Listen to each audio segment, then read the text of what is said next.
Hello, children. How are you? You must be having a great time and doing well in your studies. In this video, we are doing chapter 8 of your book Santur. The name of the chapter is Thank God. Let us read. It's a very interesting story. I am sure you will enjoy it. तो चलिए शुरू कर once upon ए time एक बार की बात है there was a farmer एक farmer था हु लाइक फ्रूट्स जिसे फ्रूट बहुत पसंद थे सो इसलिए ही decided to grow fruits on his land उसने अपनी लैंड पर अपनी जमीन पर फ्रूट्स ग्रो करने का डिसाइड किया ग्रो का मतलब उगाना he worked hard to grow a variety of fruits fruits की बहुत सारी वैरायटी उगाने के लिए उसने बहुत हार्ड वर्क किया बड़ी मेहनत करी with hard work and care hard work से और बड़ी केयर के साथ the trees grew well trees भी अच्छे से बड़े हुए he took special care to grow grapes and watermelons watermelon तरबूज होता है ग्रेप्स आप जानते हैं अंगूर होते हैं उसने ग्रेप्स को और वाटरमेलन्स को उगाने में बहुत बहुत केयर करी in a small corner of his farm farm का मतलब अपने खेत के एक छोटे से कोने में उसने वाटरमेलन्स ग्रो किए और ग्रेप्स किए बड़ी केयर के साथ बड़ी सावधानी के साथ when the fruits were all ripe ripe का मतलब होता है पके हुए रेडी टू ईट जब फ्रूट्स राइप हो गए and ready to be eaten और खाने के लिए रेडी थे तैयार थे the farmer decided to gift the best fruit to the king तो फार्मर ने डिसाइड किया उसने ये निश्चय किया कि वो बेस्ट फ्रूट किंग के पास लेकर जाएगा उसको गिफ्ट करेगा then his wife said then का मतलब तब उसकी वाइफ ने कहा this year the best fruits on our farm are the watermelons and the grapes कि हमारे फार्म पर जो बेस्ट फ्रूट्स इस बार ग्रो हुए हैं वो वाटरमेलन्स है तरबूज है और ग्रेप्स है the farmer thought about it thought का मतलब सोचा फार्मर ने इसके बारे में सोचा एंड सेड और कहा since it is a long journey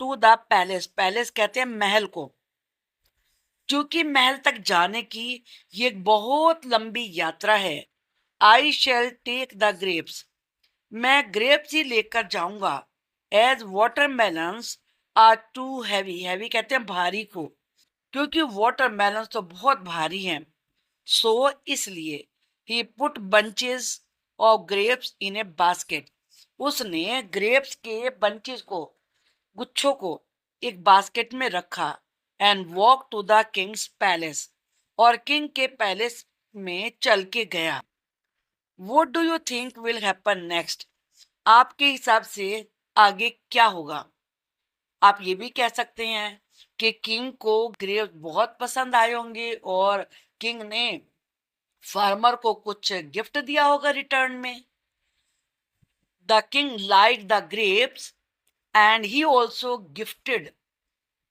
the farmer in return और कोई रीजन भी हो सकता है चलिए देखते हैं आगे the farmer reach the palace reach का मतलब पहुंचा फार्मर पैलेस में पहुंचा पहुंचने के लिए आप अराइव्ड लगा सकते हैं arrived he told the palace guard ने पैलेस के गार्ड से कहा that he had brought a gift for the king कि वो किंग के लिए गिफ्ट लेकर आया है ब्रोट का मतलब लाना the palace guard then took him to the royal garden royal का मतलब होता है जो राजाओं का होता है पैलेस का गार्ड उसे राजा के गार्डन में लेके गया the farmer saw the king playing with the princess princess होता है राजकुमारी फार्मर ने किंग को राजकुमारी के साथ प्ले करते हुए देखा ये है प्रिंसेस और ये है किंग सो इसलिए ही क्वाइटली मतलब साइलेंटली बिल्कुल चुपचाप kept the basket full of grapes in front of him in front of का मतलब होता है सामने। उसने राजा के सामने जो ग्रेप्स की भरी हुई बास्केट थी वो रख दी बिल्कुल चुपचाप। एंड सेट डाउन और बैठ गया।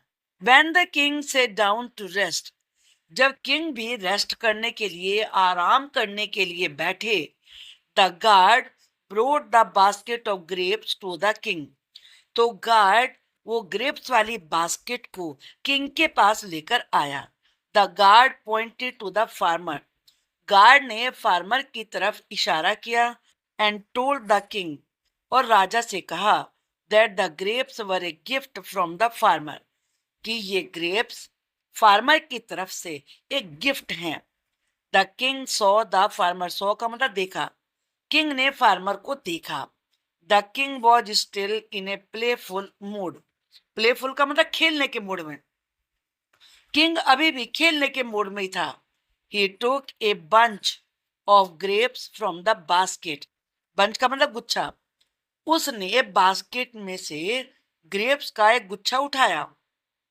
ही plucked out one grape, pluck का मतलब तोड़ना, गुच्छे में से अलग करना। उसने एक ग्रेप को तोड़ा।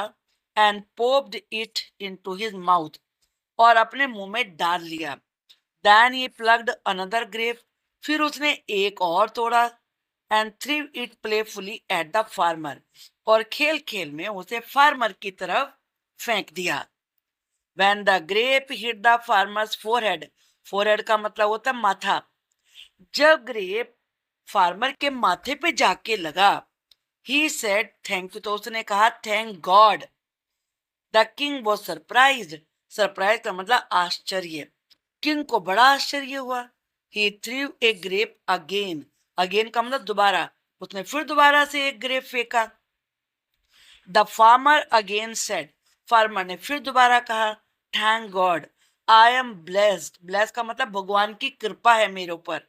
The king asked the farmer, अब किंग ने फार्मर से पूछा, why are you thanking God when I am throwing grapes at you, कि तुम भगवान को धन्यवाद क्यों कह रहे हो जब मैं तुम्हारी तरफ ग्रेप्स फेंक रहा हूं। द वाइज, वाइज का मतलब होता है बहुत बुद्धिमान, intelligent. Farmer replied with a smile, उस इंटेलिजेंट फार्मर ने मुस्कुराते हुए जवाब दिया, ओ माइटी किंग, माइटी का मतलब powerful, strong, O strong king, I had grown the best grapes and watermelons on my farm, कि मैंने अपने फार्म पर बेस्ट ग्रेप्स और साथ साथ ही वाटरमेलन्स भी उगाए थे। I chose the grapes to gift to you, मैंने तुम्हें देने के लिए, गिफ्ट करने के लिए ग्रेप्स चुने। इमेजिन, जरा सोचो, think, if I had brought watermelon, अगर काश मैं वाटरमेलन लेके आता। इंडीड, सचमुच ही, really, God is great, God महान है, क्योंकि अगर वाटरमेलन को उसकी तरफ वो फेंक के मारता, थ्रो करता फार्मर की तरफ किंग, तो वाटरमेलन से उसका सिर ही फूट जाता। ये जातक टेल्स है, जातक एक बुक का नाम है जिसमें बहुत सारी स्टोरीज हैं, और टेल कहते हैं स्टोरी को। अब यहाँ पर न्यू वर्ड्स दिए हैं। जर्नी का मतलब होता है यात्रा, यात्रा को ट्रेवल भी कहते हैं, हिंदी में कहते हैं यात्रा या सफर। गार्ड, गार्ड का मतलब होता है जो सुरक्षा करता है, तो आप इसे यहाँ पर गेट कीपर भी कह सकते हैं, और या फिर वन हु प्रोटेक्ट्स ये भी कह सकते हैं। क्योंकि वो बाहर था गेट पे, तो गेट कीपर हम यहाँ पर इसके लिए लिख सकते हैं।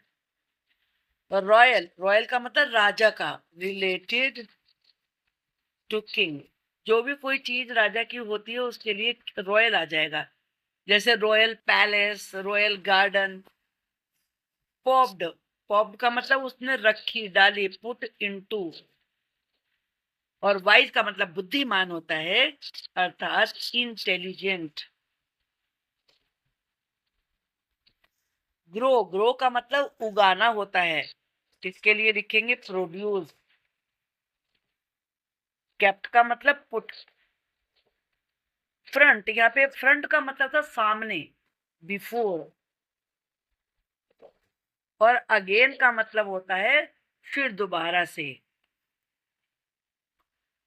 What did the farmer grow on his farm? Farmer अपने फार्म पर क्या ग्रो करता था? तो आप जानते हैं ग्रेप्स और वाटरमेलन्स। देखो आंसर लिखना कितना इजी है, आप यहां से शुरू करिए। द फार्मर, जिस क्वेश्चन में डिड होता है वहां पास्ट टेंस फॉर्म लगती है, वो ग्रो की पास्ट टेंस फॉर्म होती है ग्रीव। The farmer grieve. अब हमें वर्ब के बाद क्या लगाना है, क्या उगाता था?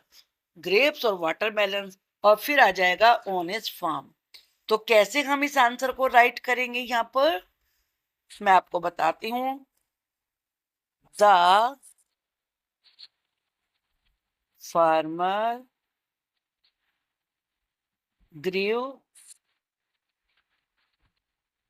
grapes and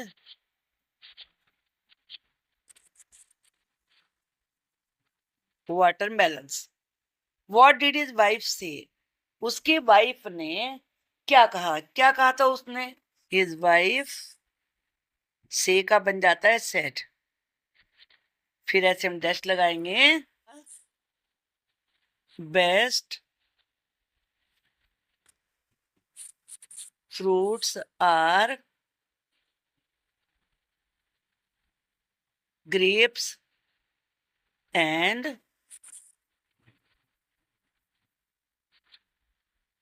watermelons. Now the third question. Why did the farmer decide to take the grapes?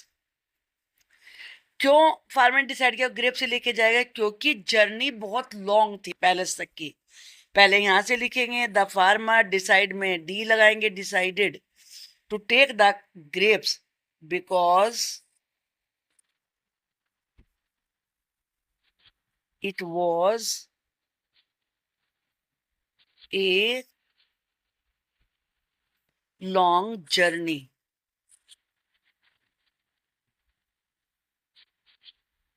To the palace, क्योंकि पैलेस तक की जर्नी बहुत लंबी थी।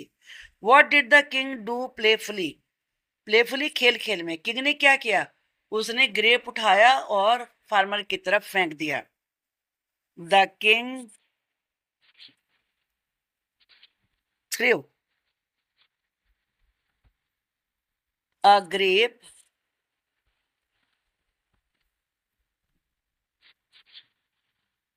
towards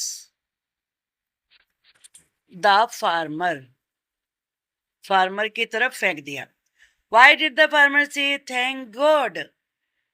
क्यों कहा था उसने थैंक गॉड? क्योंकि अगर वो वाटरमेलन लेके आता तो वो बहुत हर्ट होता, बहुत चोट लग जाती उसको। पहले आप क्वेश्चन से ही लिखेंगे द फार्मर, से का सेट बनाएंगे थैंक गॉड, और फिर उसके बाद लिखना शुरू करेंगे because if he had brought watermelons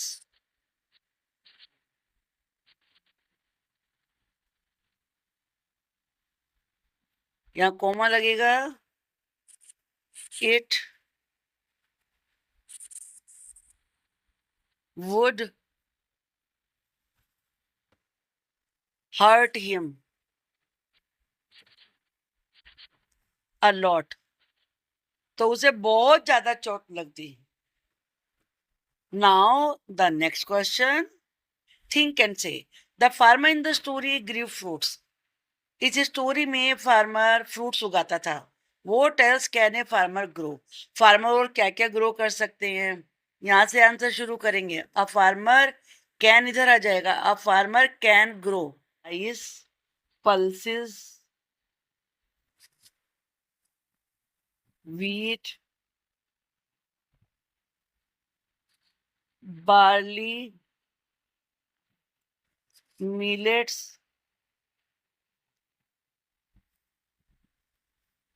vegetables, etc. And much more, कुछ भी ऐसे लिख सकते हैं हम। Are there women farmers? Do you know any? क्या विमेन फार्मर भी होती है? Yes, there are women farmer. Do you know any? क्या आप किसी को जानते हैं? No, I don't know any, but I have seen in the farms. If you meet a farmer, अगर फार्मर से मिलेंगे, what would you say to them? आप उनसे क्या कहेंगे? If I meet a farmer, I would say them to grow the best fruits, vegetables for the people. आप ये भी कह सकते हैं, I would say thank you for growing food for the people. कैसे लिखेंगे, कैसे करेंगे इसको आप?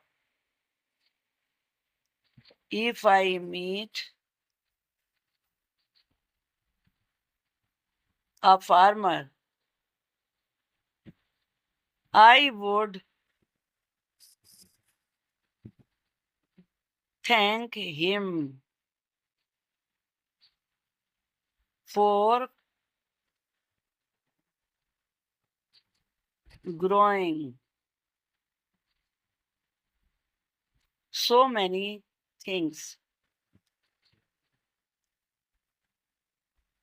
Now the farmer knew that the watermelon was heavy and the grapes were light. The words heavy and light are opposite.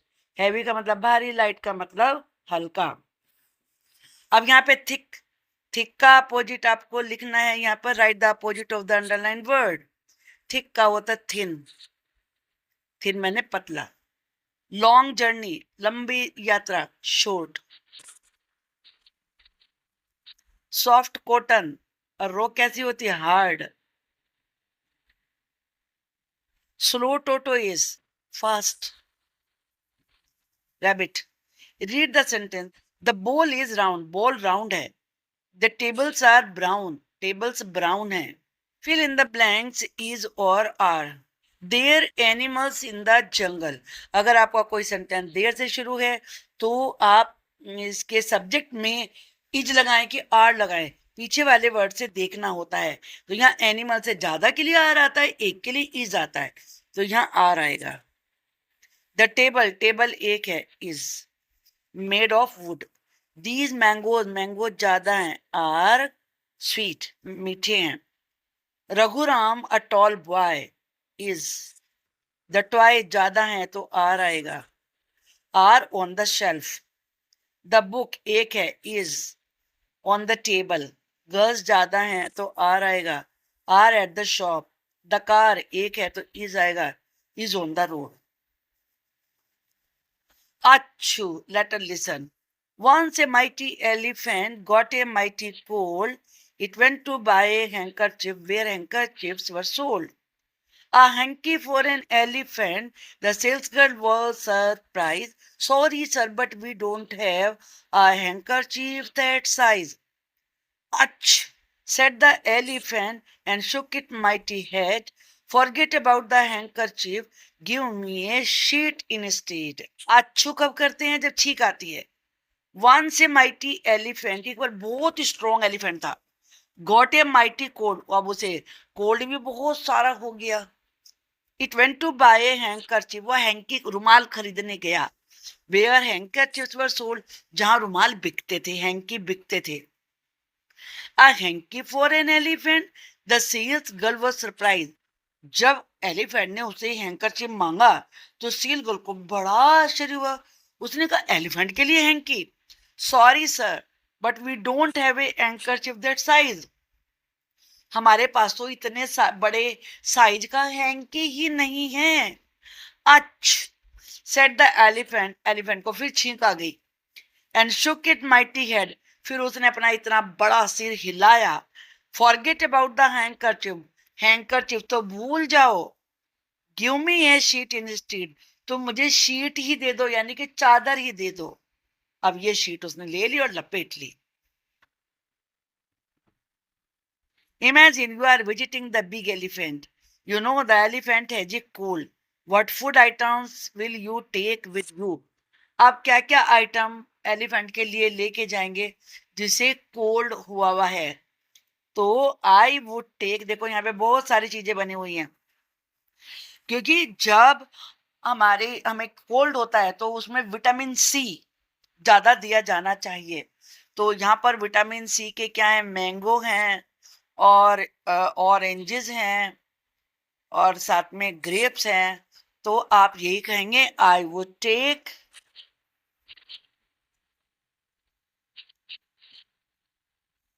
Fruits and, और गर्म पानी mummy पीने को देती है, वार्म